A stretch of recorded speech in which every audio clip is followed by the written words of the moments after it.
ایمان کے بعد بڑی نعمت نیک عورت ہے۔ بزرگ بننے سے پہلے علم حاصل کرو۔ سلام کرنا، مجلس میں دوسروں کے لیے جگہ چھوڑنا اور مخاطب کو بہترین نام سے پکارنا محبت بڑھاتا ہے۔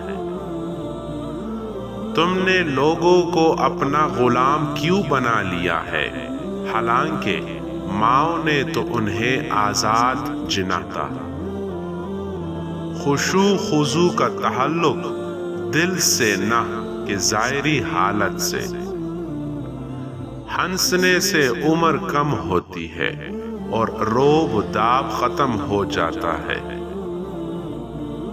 کم بولنا حکمت، کم کھانا صحت، کم سونا عبادت اور عوام سے کم ملنا عافیت ہے۔ قرض دینا سخاوت کی علامت ہے اور حاجت مند کو بطور احسان دینا بخیلی۔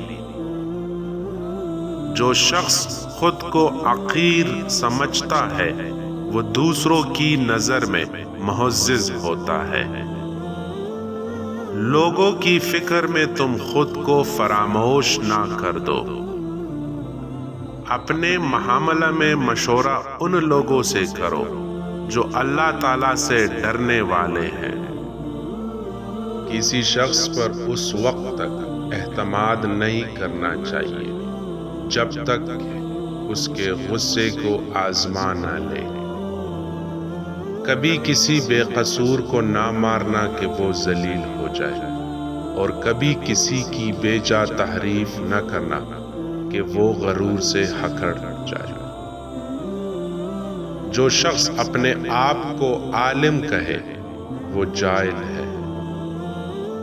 ہر وہ کام دنیا ہے جس سے آخرت مقصود نہ ہو۔ گناہ کسی نہ کسی صورت دل کو بے قرار رکھتا ہے۔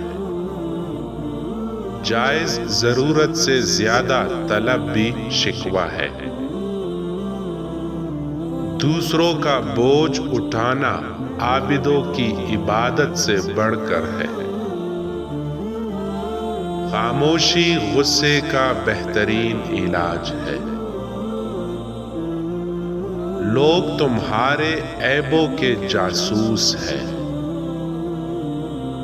قضا پر رضا دنیا کی جنت ہے۔ حاجت مند غربا کا تمہارے پاس آنا خدا کا انعام ہے۔ سب سے بڑا خطا کار وہ ہے جو لوگوں کی برائیوں کو بیان کرتا پھرتا ہے۔